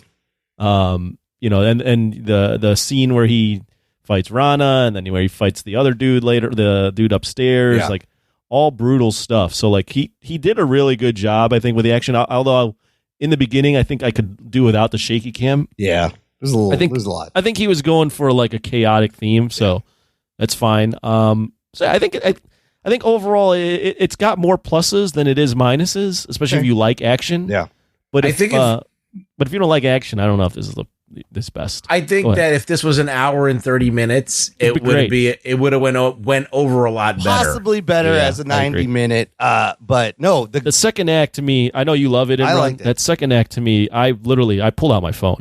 I started being like, how long is this movie? What? I literally was like, this movie, when the second act happens and they're doing all the healing and Yeah. the fucking Yeah. weird political stuff that might play better for some, I was like, this movie sold me a bag of fucking like nothing. Like I thought this was going to be an action movie, and I don't know Sure. what the hell what I just got into the now. trailers may make you think it is a wall-to-wall action movie, but when it comes, I feel like it's No, I good. think that what's done is done well. I just think, some things just didn't work enough to keep you interested or confused you to the point that you lost interest. So those are both going on. There's a little bit too much shaky cam. And other than that, though, like those are the main drawbacks. It's like it loses steam in the middle of the movie. It's got this kind of not half baked, but just murky political message in there somewhere, and that's not fleshed out enough. And so those things kind of like weigh the movie down, and it's a little too. It feels long. It feels a lot longer than it is. I think they're trying to actually tell something that's happening in India. Yes. Like I couldn't pick up on what would like if this is a real like I couldn't pick up on if he's making a political statement and this movie's now become something like that.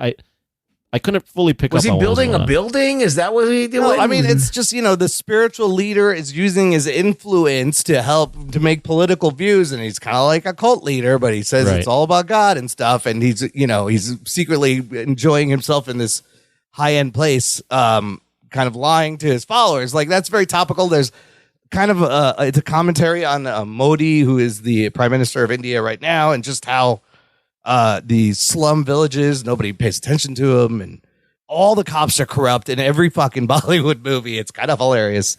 But there's a lot of corruption in Pakistan and India, so it's all commentary on that. But look, first time director, he was like, maybe I don't get another one. He's trying to throw a lot in here, right? Because he doesn't know if he's going to get another. He went movie. for it. Yeah. So I for me, it gives him a pass. He was trying. It was a little bit too much. Yes, it could have been cleared up a It's little respectable. I think it's a respectable movie. Yeah. Yeah. It's I just think it's an amazing achievement. I do think though that Jesus I do think that when you're sitting in the theater and you're saying to yourself, "Wow, this movie's going on really long." Yeah. That's not good. Yeah. So I easily could notice that this guy's really talented and should make more movies and maybe make more action movies. But I also recognize that there could be a lull for a lot of people who are not really Sure. But look, he to put a brown guy in the lead as an action star, the only way that's happening is if you fucking make it yourself, right? He's played like the hacker characters, he's played the stereotypical brown characters, and now he's like, fuck, we're gonna be John Wick. I'm gonna be Keanu. So, and the action scenes, lot of great one take action scenes. The choreography I thought was very good with especially the camera. the third act. Oh, and like it's kind of like what is it, Game of Death, where Bruce Lee's got to fight his way up to the top. Like he said, he was inspired by that. I kind of love that whole idea. Well, they even make a reference to Wick. They're like, this is like the gun from John Wick. Oh yeah. Let's talk about that. So at the beginning, right away, he's fighting, he's losing, he's making money. Sharlto Copley is great. He gets a job, and I love how he got the job with this elaborate stealing the purse fucking sequence. Was fantastic. That was good. That was great. So he could show up there and talk to Queenie and get a job and start his infiltration. And then very quickly, he gets, he sees where they are. He buys a gun and somehow trains this stray dog to deliver the gun. I don't know how the fuck he did that. I was like, wait a minute. How did the dog just bring you the gun? Smart, but kind of fucking crazy. And that whole sequence where he spikes the dude's cocaine and he starts trying, he almost gets him. The fight's great. He's got to run. The chase down the stairs. I love that when he tries to jump out the window. Oh, the window? I did laugh at that. Like turning the trope on its head. Because that's what would really happen probably if you tried to bust out a window. I laughed at that, but I also was like, this is a weird thing to have in this movie. Yeah, I know. The movie's very straight for the most part up until one that joke. part. And then, But during this part of the movie, I was dialed in though. Yeah. It was very, very good. he switches to like a point of view camera that's like on him and it's fucking bloody. And then the fucking rickshaw chase is great. Nicki Minaj, big bumper, great headlights on front or whatever the line was. It's kind of funny. That shit was great. And then, he crashes, he's arrested, and then he fucking breaks out again. And then when he runs through that brothel, like we saw a high-end brothel, and then you see like the discount brothel, right, for the rest of the people. And that fucking dude with an axe, that battle. Yeah, that was great. Holy shit. And he bites that guy's nose He's off. biting fucking noses. And then he gets shot and falls in the water. And you're like, what? And the shot where you can see the guys without his nose, I'm like, oh, fuck. Yeah. That's a brutal moment. And then if we jump to, then he wakes up there and he, I do like the training montage. I like the idea that they saved him. So he got him to bet on him and he takes down that big dude in the Monkey Man fight. So I did enjoy that where we just like, I'm done fucking around. I'm just going to roundhouse kick this guy in the face. Like right away, just done. And then they're like, part of this rigged system. Yes. And the Sharlto Copley's character's like, the fuck you doing? And then they send in that big dude, which was amazing. That was a great fight with the fucking bat with the spikes on it. Mm-hmm. Anyways, he wins the money so they can, because their bad guy is also the same bad guy. Baba Shakti and Rana Singh are also coming after their land. So I love that whole, it was poetic. And the training with the double is great. And then we get to the third act. Holy shit. Where he's literally fights his way up the tower. He's using fireworks. The use of environment is great, where he's got pans, microwaves. It is good. Yeah, I didn't get the fireworks thing, but yeah. I'm not sure what the fireworks were supposed to do. Like, they didn't seem like they were very powerful. They didn't do much. They just went They off. didn't really do anything. I thought it was a cool thing, but cool. then now that you bring it up, I'm like, They really do much. what were they doing? No, it looked cool, but maybe it's just a distraction. And then, the girl kills Queenie, and then he chops off her thumb, and then we get this elevator fight, bro. And like that was the biggest reaction in my theater was when he jabs it in his throat with his mouth. I was like, what the fuck? Uses his mouth to cut his throat open. Oh my God. That was fucking fantastic. And I watched an interview. He's talking about how they shot that. They shot that and what he wanted to do this in one take. If you notice, it's one take. So the cameraman is also a stunt man, essentially like the fourth fighter in the room with them. So that's how you get all these great shots on the armpit. He's going around. It's perfectly choreographed in this tight environment. It's a one take fight. It's fucking bloody and great. He can certainly do action. Yeah. No. And I think, like this is his more, it's an origin of him being a director and maybe an action star. Like that was my big fear. It was like, I'm going to buy this fucking skinny, lanky dude as a badass. And by the end I fucking did. He seemed like a fucking badass. Like he could take, I was like, he's a fighter. The hand-to-hand shit was great. Yeah, there is something about this, like how he willed this into being and how he got behind it and, broke his hands. Oh, wait. We'll get into so many injuries doing this movie. But yes. Hold on. He showed a lot of ingenuity. Yeah. It's like, oh my God, I got so many things. I got so many things to say. No, wait. The fight when he fights Rana on his way up, it's a great fucking fight. The moment where he finds the shoe, uses the shoe, is definitely like an Easter egg to like Indian families and like Mexican moms too. They would always grab their fucking sandals with their shoe, beat you down with it. So I love that little detail. And if you notice the mirrors in the room, they kept showing the mirrors. That was like a nod to Enter the Dragon's final fight where there was a bunch of mirrors. Mm-hmm. He throws in all these great things. And then when he finally gets to Baba Shakti, that's also a great scene where he kills him with his own fucking sandal in the fucking forehead. He gets, he gets stabbed there. And you're like, and then shit. The last thing we see is him collapse off frame.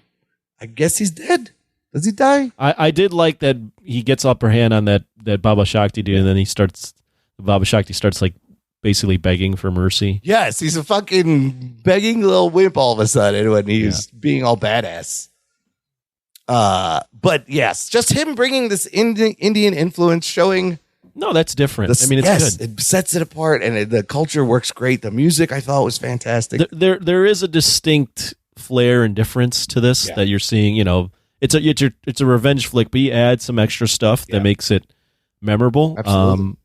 I just think the plot gets a little bogged down with some of the stuff he's going for. No, that's yeah. No, I agree with that. But I loved. I mean, the Hijra community part itself. This is a community. They're like not exactly transgender. There's some cross-dressers. There's some eunuchs, but this community, they've been around since like the 13th century in India. Like there are a lot of states there officially recognize them as a third gender. I've won there's a lot of soap operas on Pakistani television about Hijras and what it's like to be living in their community. Like it's a pretty big thing. So I think he said something like the Hijra community was very thankful. Just for him to use that in the way he did, I thought it was just beautifully poetic. And some of the sets with the roots and the candles where he goes on a trip was fucking great. Now, here's why this movie was a miracle that it even got made. He's been working on this thing for 10 years. He started writing this 10 years ago. He had done 4 to 5 months of location scouting in Mumbai, India, in the slums. They had seen all the locations, picked everything out. They're shooting this, and COVID hits. He loses all of his locations in India, lockdown. They have to go to a little island in Indonesia where he's never been, doesn't have time to location scout. Also, because of COVID, he lost a lot of his actors. He had to put in like the accountant and gaffers and lighting guys in the fucking movie. His production designer couldn't make it over. He loses his John Wick stunt team. He finds a dude on YouTube to come and help him. One of his gaffers has a fucking heart attack and dies during this period. He couldn't get a lot of his equipment. Some of this movie is literally shot on his iPhone, right? Okay, so now 2 weeks before the movie, they're training. He breaks 2 toes doing fight training. Filming the first fight scene of the movie, he breaks his hand. And they put this pin in his hand right there, and he goes back and films the movie. He cannot put like more than 2 pounds of pressure on his hand, but he fucking goes through it. There was money problems in that VIP room. At first, they didn't have enough money to have tabletops on the fucking on the table, so they shoot everything shoulder up. Someone maxed out their credit card. They got tabletops. They only had 3 breakaway tables, so they would do a take with the breakaway table. They'd stop, they'd pick up the pieces and glue the shit back together, and do another take because they couldn't afford any more. The rickshaw seat, he taped his phone inside the rickshaw to get that. Inside the crash scene, he only had 8 stuntmen to work with, and they had to keep changing their facial hair to make him look like different people. He tore his shoulder. He got an eye infection filming the bathroom scene with the dirty water everywhere. And then after the movie is made, Netflix gets the rights to this for $30 million. They're going to release it on Netflix. And then they have second thoughts. They're not sure it's going to play well in India. They don't want to put it out. They start shopping it around. The movie's essentially dead when Jordan Peele and his company, Monkey Paw, see it, and he's like, this needs to be in the theater. He convinces Universal to pay $10 million for the rights and gives it a theatrical release. So Jordan Peele, after all this, like resurrects this movie. Now, all of that shit, this movie shouldn't be as fucking good, and it even came out as it is. With all that shit is wild. Like, what a fucking boot camp he went through in his first fucking movie. And the product is pretty amazing. I think it's, after all that, it's fucking dope. So that's the story. Isn't that crazy, though? That's a lot of things. That's disaster after disaster. Would you have done this amount of research if this movie wasn't from the country? Oh, absolutely. Come on, it's fascinating regardless. It's not a it is good. It is even good. if it wasn't a brown guy. It's good that it's nice to see that he went through all that and still produced a solid movie. So, I mean, I'm not saying this passion is clearly in this, and you feel it, and it's a good. I'm excited to see. Hopefully, he continues to direct. Yeah. And hopefully, his movies just get better and better. It's a good first. I think he'll get some more work, and just like you, I hope he does another action movie. I don't, you don't got to do Monkey Man 2, where like he's dead. Just move on and do something else. But it is an exciting birth of an action star, an action director. Okay, let's final thoughts. Rate it, rank it, or just rate it. Sorry, don't rank it. Anthony. What am I ranking it against? Nothing. Never mind the ranking. Okay, just rate it. Rate it. I'm going to give it a solid 6.5 out of 10. Okay. I think the things I mentioned still ring true. Really, really solid action. Made me visibly or audibly say things, which means it's good. Very beautifully shot at times, but it's also not good that I had to pull out my phone a few times and wonder what the fuck was going on. So. I can't be like, this is an overwhelmingly awesome movie when for a decent portion of the movie, I was like, is this over? Is this going to end? What? I don't like this at all anymore. Where is this going? Yeah. It just got so slow. So 6.5 out of 10. Okay. Ruggs? I feel like if I would have seen it at home, I probably would have been more dialed in. But when I go out and I'm sitting in the theater and I'm feeling the weight of a movie, that for some reason affects me like worse. Like I can watch a lot more slower moving things when I'm at home. Do you think it would have been better if there was a streaming release? I feel like maybe that would have been a better experience, to be honest, because there was nobody in the theater. Well, that's also so it's not like I'm getting the community feel. Right, you could have just been at home. Yeah. Okay, when all that's said and done, I really admire this film. All right, I do. Even though I have my criticisms of it, and there are legitimate ones, but he really tried to punch above his weight class. He really made a lot of film for $10 million. He really tried to pack in all these things. Some of these things didn't work, but he really went for it. And if his job that he wanted to do was to show everybody he could do action, he did it. Yeah. If he wanted to show people he could direct a film, he did it. There's nothing embarrassingly bad in this movie. There's just some misfires that, that caused the movie to be, maybe it could have been fixed with editing. So I really think it's a good movie. People should go out and see it, or wait for it on video if you're a little bit worried about it dragging on. Yeah, go see it. There's nothing else out. Give it some money. Come on. Sure. I'm going to go 7.5. I think it's good enough to recommend. Okay. So, yeah. But just with a caveat, you got to warn the people. Like, it's not John Wick. It's not wall to wall. I think if you know, if you go, it's more like an Old Boy or like one of the or a Equalizer where it's a slow burn that explodes at the end. I think that people will be more prepared to see it. Look, it's not a perfect movie. It has all those flaws. Absolutely. He may have just been trying too much, but that for a first time out, fucking excellent effort despite his flaws. Fucking 9 out of 10 for me, easily.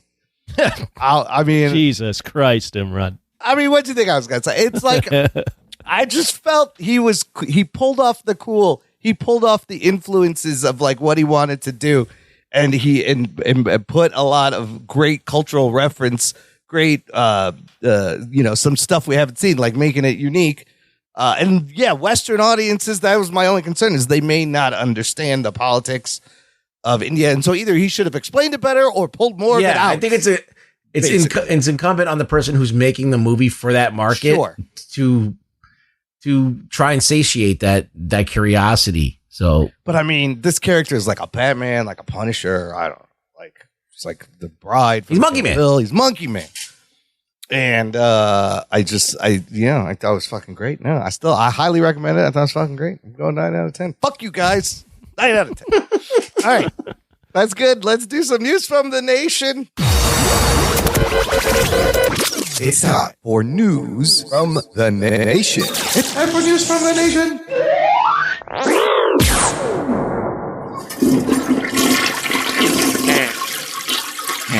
It stinks. It stinks. It stinks. First of all, thanks for all the birthday messages, Anthony and Nation. That's always fun to see. It wasn't as while we didn't have a great moment like David Beckham last year. No, oh yeah, was that last year already? That was last year, but this year I'm gonna highlight your message, Anthony. Let's take a minute to wish a happy 57th birthday to the man, the myth, the nerd. And then my other favorite comment was Lisa Morrison saying, "I don't look a day over 65." It's true. That's a fact. She didn't say a lie. That's a true thing. I don't look a day over 65. I'm 73. My sister got me a pair of Spider-Man Crocs for my birthday.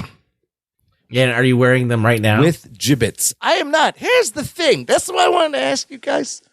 What's the fashion decision? Can a grown man, I just felt like these are kid shoes. They're great. I love them. But can a grown man fucking actually walk around with Spider-Man Crocs out in public? Is this? If you're confident, you can do whatever you want. Doable? Can I pull this off? I think, Amron, you can do whatever you want. Yeah, I think you probably could rock those just because you're you. But yeah, I people wear Crocs. They do. Crocs are pretty polarizing. But, they are. Yes, that's my thing. And first of all, do you own Crocs, Anthony? No, I would not wear it. I would not. I'm not at this point in my life. Maybe if I get a little older, I'd maybe not give a fuck. I see young kids wearing the fucking shit with big socks and Crocs out in the open. Yeah, no, people wear them. It's up to you. I mean, there's kids that wear them, yeah. But there's kids that wear them. But so there are kids. I had to pull all the gibbets off. I was like, I got to draw the line at the gibbets, please. What's a gibbet? Those are those little things you put in the holes. It's like one's like a Spider-Man head, or one's like it says Spider-Man head. You know, that's like a whole industry in itself. Yeah, the fucking gibbets. I went to the doctor and he was wearing Crocs. Oh, see, but the doctors are wearing Crocs. And I'm like, I don't know if I want this guy operating. So, like, if I go to, no, you definitely don't. If your surgeon is wearing Crocs, you've made a mistake. Yeah, I might, like, if I go to a comic book convention, like if we go to C2E2, I'll wear those. It's completely appropriate. I did wear them. We went out to Korean barbecue for my birthday, and I wore them, and it was fine. Nobody said anything. So, I was just like, can I wear these? I think you can in certain situations. I'm gonna wear them. Yeah, I think Imran, you could. Okay. Yeah, I think. Yeah, we'll give you the pass. Okay, great. That's all I need to hear. I was worried. Anyways, to get back to the news for the nation, I just got 2 comments about Monkey Man from Scott Sangwarium from Mostly Superheroes podcast. He said, got to see this on Wednesday. Fantastic movie, gritty, visceral action with a great story. Very impressed with Dev's directorial debut. And Logan Janice, also from Mostly Superheroes podcast, said, fun and cool. I enjoyed it. I don't think a lot of people went to see this. I was hoping it would make a little bit more money, but it may have legs and they will make a profit. Go see it. Okay, let's finish with some What Are We Watching? Anthony, what are you watching? Well, I was watching the NCAA tournament a little bit. But I did catch some WrestleMania clips. That's what I want to hear about. What happened? Apparently John Cena and The Rock and Undertaker came back. I mean, I don't watch pro wrestling very much anymore, but those are all names, not necessarily John Cena, but The Rock and Undertaker. Those are names from when I was really into pro wrestling as a kid. So that's crazy. It was fun seeing the clips on Instagram. I heard this was an awesome one. The Rock hasn't been in a match since like 2016 or something. This was his first time back. Yeah, I guess. Yeah. It was like a cameo. Like he came in, did a couple moves, and he's a heel now. Or still, I don't know. The bad guy. Yeah, the bad guy. Yeah. People seem to evidently he's in Roman Reigns' tribe. People seem to like him as a bad guy. I did see this one picture of this guy hold up a sign, which I thought was hilarious. It was handwritten. It just said Black Adam sucked. I was like, that's fun. That's pretty funny. So yeah, I heard it was a big deal. Rock is back and Cena, and you could see him. I don't know. All right. He was cursing. Oh, shit, really? Yeah. Hey, he's coming back hard. He's in a potty mouth. Okay, Ruggs, what have you been watching? Well, I watched X-Men 97. Oh, yes. The new episode 4. Yeah. I think I like Spoiler alert. the Storm episode. It was half and half. They did the Mojo World, right? With Jubilee and Sunspot, but it's a video game now. Makes sense instead of like amusement That park. was fun. It was a good episode. And then Storm and Forge and her, like facing her demons and trying to get her power back with that bird. It's her. Yeah. That's crazy. So I think the X-Men 97's turning out to be kind of fun. Yeah. And it does deliver. So if you like the old stuff, it's still got some of that magic in there. So I think it's worth checking out. Pretty good. I also watched Shogun. Oh, how far are you in that? I also watched the 3-Body Problem. Oh, shit. Okay, well, hold on. Shogun, how far are you in Shogun? I think I watched everything that came out. So Spoiler alert. Okay. Now, how are your thoughts? What do you like and what sticks out? I like it. Fucking hell, dude. This show, every episode, I feel gets better and better. It's a good show. Holy shit. It's Game of Thrones in feudal Japan. It's very Shakespearean. Yeah. And the twists and turns and like the thing that happens at the end of the last episode is crazy. But this whole time, what is up with Toranaga? Like, does he have a plan or does he not? It's very I don't interesting. know. He keeps I feel like it's like the 3-Body Problem. Okay, yes. It's similar It's the to same that. idea. Yeah. The same, that's it. same strategy. That is interesting. He keeps everything very close to the chest. You don't know. Yeah. He promises Crimson Sky, and I was like, that sounds dope. Let's do that. And now I don't know if they're going to do it. And I was like, what the fuck? I don't know. This is going to be, it's a masterstroke. He's waiting. He's waiting in the wings to reveal his plan. It's not so much in action as he's waiting for like the right moment. But the thing I like about the show is it's done very well. Yeah. It feels authentic. Yeah. It's based on a book, a classic book. Yeah.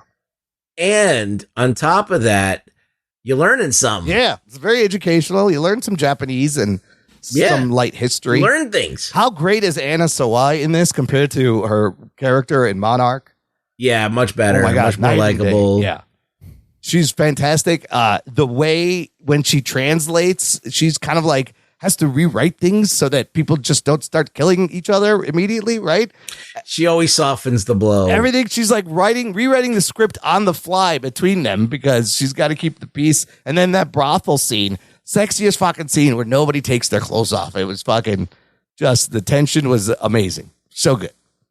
That was like a highlight. I was pissed. Oh, really? You wanted her to go in with the threesome? Well, before you watch the show, like there's a little crawl on the top that says there's going to be nudity and whatever. I'm like, all right, it's always a guy's butt. It has been only man ass so far. That is true. There's been a little side boob, I thought. Maybe no, I don't know. I've seen a little breast assist, okay, but like 3-Body Problem. This fucking eclipse we had today reminded me of the 3-Body Problem a little bit. I was like, this is kind of like the show. What did you think of that? That's a wild fucking show. Dude, I got one thing. Is spoilers coming, so turn it off if you don't want it. There's one scene. Oh, episode 5? That's so ridiculous. Is it the ship in episode 5? Yes. That scene was amazing. That's my favorite. And I was like, oh my God, they're going in such a crazy place. Anthony. Yes. I got to tell you this. They murder kids in this. Women, little kids. Yes. You see them. Yeah. And it's graphic and like, what's it called? The 3-Body The 3-Body Problem on Netflix. Yeah. They are sliced in several sections by nanofiber threads that are invisible, and you see kids just fucking disintegrate. And we did this, by the way. The good guys did. Yeah, to try to stop the alleged bad guys. They murdered a few to save Yeah, the they're many. trying to. So I'm just going to. Here, let's give you the pitch. So weird shit starts happening around the world. And there's like a flashback of this woman scientist in China that's working, trying to communicate with aliens for the Chinese military.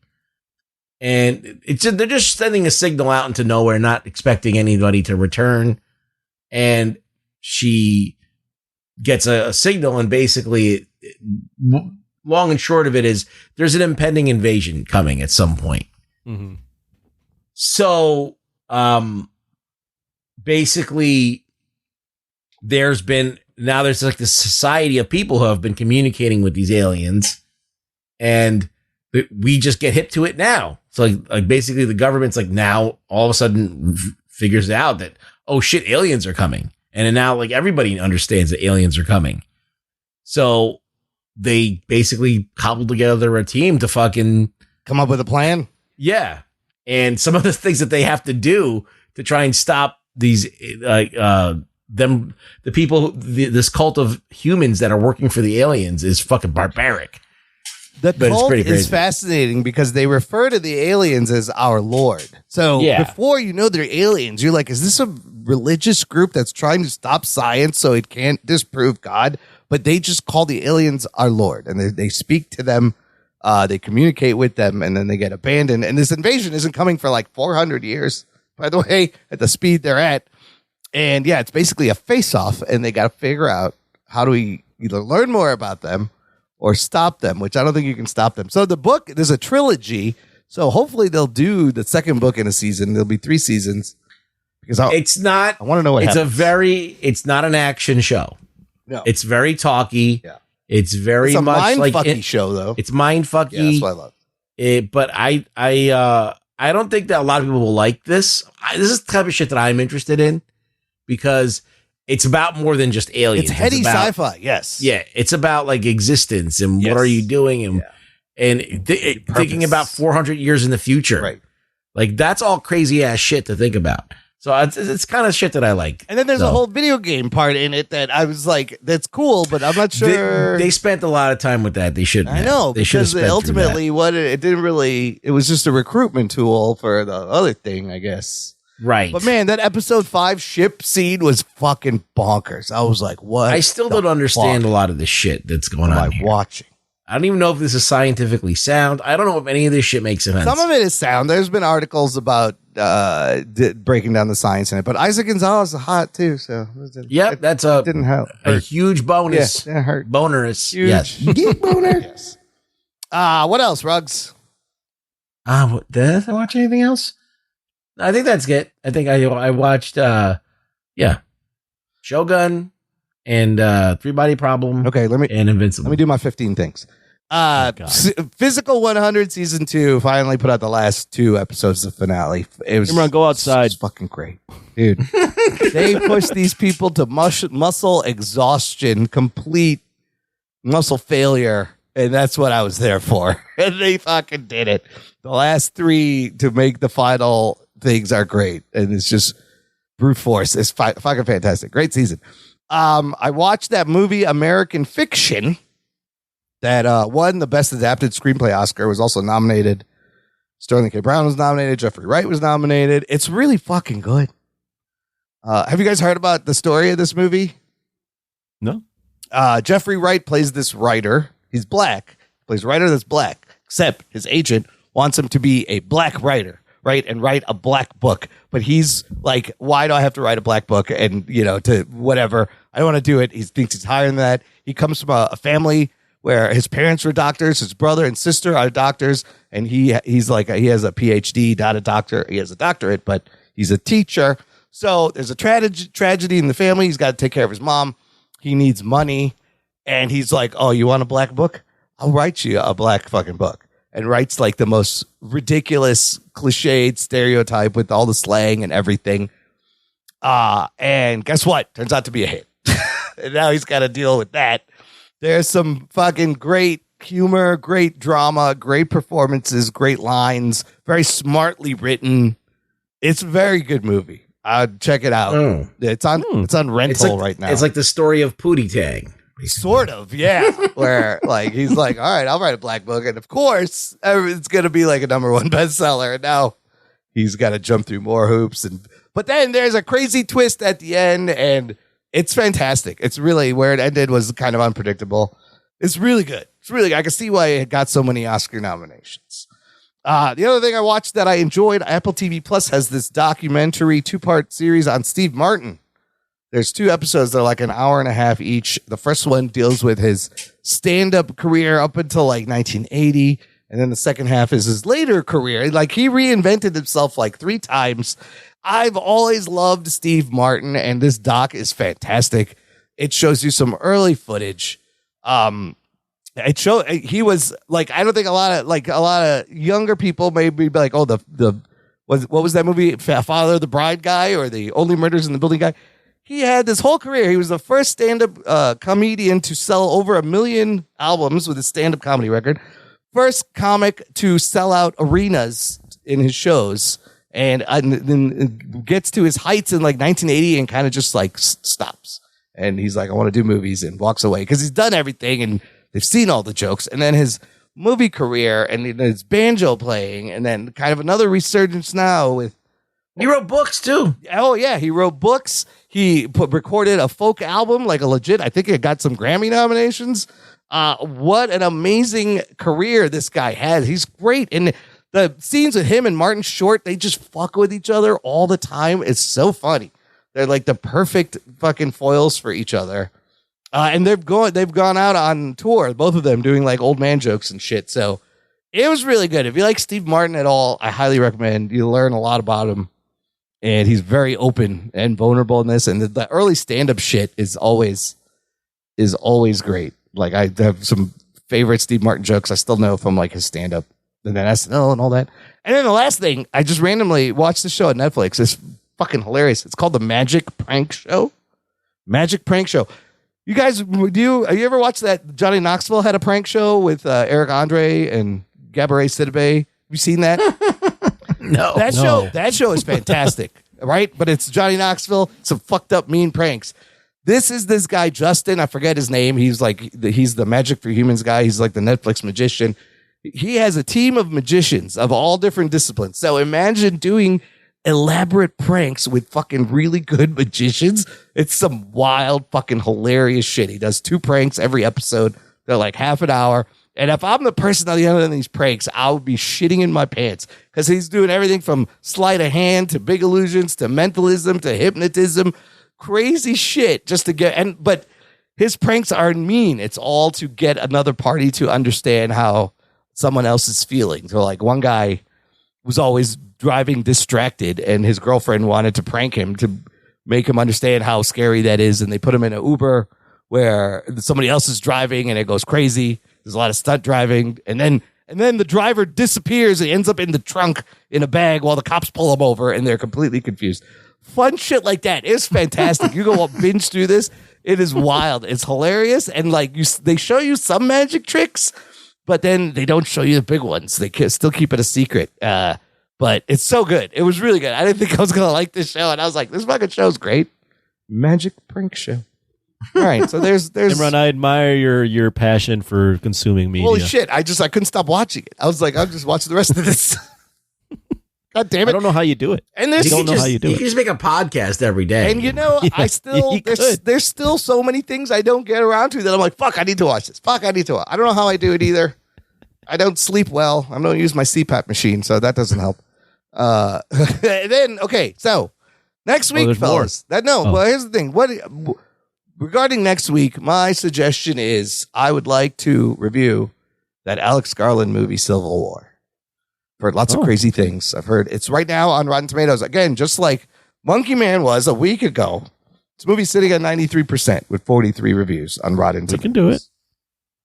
So I know there's no fucking Captain America or Iron Man, but the movie looks fucking wild. And some of the reactions and early reviews I read say calling it a masterpiece, like up there with like Dune masterpiece kind of masterpiece. Okay.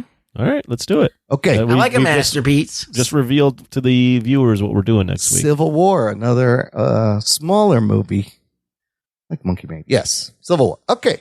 All right. That's it for this week, Rugs. Where can the listener find you online? Rug Boy Show on Twix. Twixit. Oh, I like left Twix. Anthony, where can the listener find you? Not watching as much TV as Imran. I'm going to go outside. Jesus Christ. What's that? Imran. What's outside? Although UFC 300 is this weekend, so that's what I'll be watching. Ooh, okay. Okay, what is the big match in that one? Anything exciting? It's a pretty stacked card overall. There's a lot of big fights. Okay. There's not any one that you're like, this is the big one. Okay. They're all pretty good. Okay. All right, we'll get a report next week how that went. In the meantime, listeners, share this show, spread it around, tweet it, Twix it, post it, text it. We'd appreciate it. Thank you for listening to the Jock and Nerd Podcast. My name is Imran. My name's Anthony. He's the Jock. And he's the nerd. We'll peep you next time. I fucking loved it. I really don't give a shit. Thing I offered you a chance to be a cop, and you blew it. Booty. My balls was hot. My balls was hot. Jock and Nerd. My balls were hot.